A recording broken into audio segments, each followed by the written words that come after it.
Welcome back mga ka-TV. Ang video na tatalakayin natin ngayon ay ang chapter 49 ng The Beginning After the End, at kung bago ka lang sa channel ko ay huwag mahiyang mag-like, subscribe o follow at i-click ang notification bell para ma-notify ka sa susunod na video. Paalala, ang video na tatalakayin natin ngayon ay maaaring mag-iba mula sa ilalabas na anime.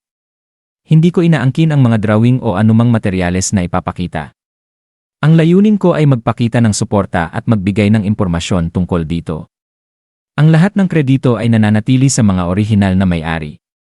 Maraming salamat. Sa entrada ng Xerus Adventurer Guild, pumasok si Arthur at agad siyang sinalubong ng isang masiglang eksena, punang iba't ibang adventurer na abala sa paghahanap ng mga kasamahan o naghihintay sa kanilang mga misyon.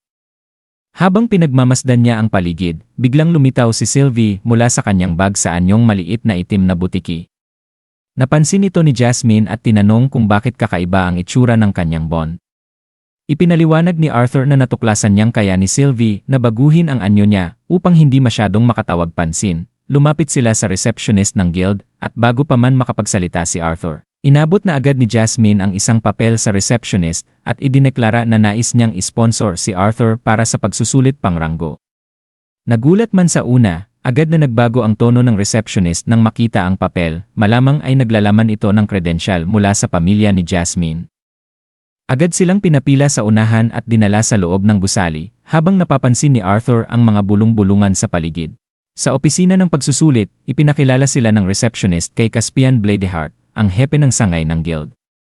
Magalang na binati ni Caspian si Jasmine at binanggit na kamakailan lamang siyang nakipagkita sa ama nito, na agad namang ikinainis ni Jasmine. Halatang may tensyon sa pagitan nila. Ipinaliwanag ni Caspian na karaniwan ay kinakailangan ng aplikasyon, inspeksyon ng mana core, at serye ng praktikal na pagsusulit upang makapasok sa guild. Ngunit dahil si Jasmine mismo ang nag-sponsor kay Arthur, nilaktawan na ang mga hakbang na yon. Sa isip ni Arthur, nagsimula siyang magtanong kung gaano nga ba talaga ka-impluwensya ang pamilya Flamesworth. Nang tanungin kung paano siya tatawagin, naalala niya ang kanyang lumang maskara bilang gray na may disenyong kahawig ng half note sa music sheet. Pinili niyang gamitin ang pangalang Note. Nang makipagkamay siya kay Caspian, parehong naramdaman ng dalawa ang lakas ng isa't isa, isang tahimik na pagkilala na hindi nangangailangan ng salita. Pagkatapos, inihatid si Arthur ni Mary, ang receptionist, papunta sa examination hall habang kasunod si Jasmine. Habang naglalakad, napapansin ni Arthur ang lungkot at inis sa mukha ni Jasmine tuwing nababanggit ang kanyang ama. Naisip niyang baka may mas malalim na dahilan kung bakit siya sinamahan ng dalaga. Ipinaliwanag ni Mary ang pasilidad ng pagsusulit at pinaupo sila sa waiting area habang naghihintay ng tawag. Mula sa kanyang upuan, sinimulan ni Arthur na pagmasdan ang mga kalahok. Ang unang nakaharap sa examiner ay isang lalaki na nakasuot na parang si Saitama mula sa One Punch Man. Malakas itong sumigaw ng mga pangalan ng kanyang atake, gaya ng Hell Smash, pero madaling iniiwasan ng instructor ang kanyang mga tira. Sa isip ni Arthur, parang wala itong saysay, katulad ng ilang conjurer na kailangang isigaw ang spell para sa focus, ginagawa rin ito ng ilang augmenter.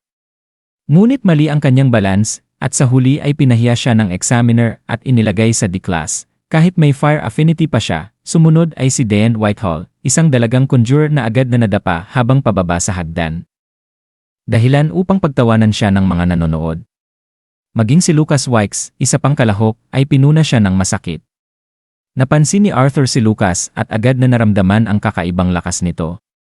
Sa arena, ipinakilala ni Dean ang sarili bilang isang solid orange stage water conjurer. Sinimulan niya ang laban sa pamamagitan ng isang water barrier. Ipinaliwanag ni Jasmine na ito ay normal para sa mga conjurer na hindi sanay sa physical mana reinforcement gaya ng mga augmenter. Ginamit ng examiner ang isang spell upang mawala ang visibility ni Dean sa loob ng kanyang water sphere. At kahit tinangka ni Dean na kontrahin ito gamit ang fog at isang pagsabog, hindi niya tinamaan ang examiner. Sa huli, lumitaw ang examiner sa kanyang likuran at tinapik ang kanyang ulo bilang tanda ng pagkatalo. Bagaman nagkulang sa depensa, pinuri pa rin siya ng examiner sa kanyang control at cast speed, kaya't inilagay siya sa C-class. Sa isip ni Arthur, ang makuha ang ganitong ranggo sa kanyang edad ay isang bagay na maipagmamalaki. Biglang nag-iba ang mood ng lugar nang tawagin si Elijah Knight. Sa halip na ipaglaban ang kanyang ranggo, agad siyang idineklara bilang B-class adventurer base sa isang lihim na tagubilin. Nagulat ang lahat at si Arthur ay nagtaka kung sino siya para makuha ang ganoong ranggo nang hindi man lang nasusubok. Tumayo si Elijah at tahimik na tumango na parang tanggap na ng lahat ang kanyang kakayahan. Sa wakas, tinawag si Lucas Wikes. Mayabang itong lumapit sa arena at sinabing dapat ay A-class agad siya. Binasa ng examiner ang kanyang record. 11 taong gulang pa lamang si Lucas, ngunit nasa light orange stage na at may specialization sa apoy. Nabigla si Arthur sa batang ito na hindi lang bata kundi may nakakatakot na potensyal. Habang nag-umpisa ang laban, umisi si Lucas at nagpakita ng labis na kumpiyansa. Sa isip ni Arthur, alam niyang hindi ito ordinaryong bata. Papalapit na ang kanyang oras para masubok at alam niyang kailangan niyang patunayan na karapat-dapat siya, hindi lang bilang alaga ni Jasmine, kundi bilang isang tunay na mandirigmang adventurer. At dito nagtatapos ang chapter 49 ng The Beginning After the End. Gusto niyo ba ng chapter 50? Mag-comment na sa baba at maraming salamat.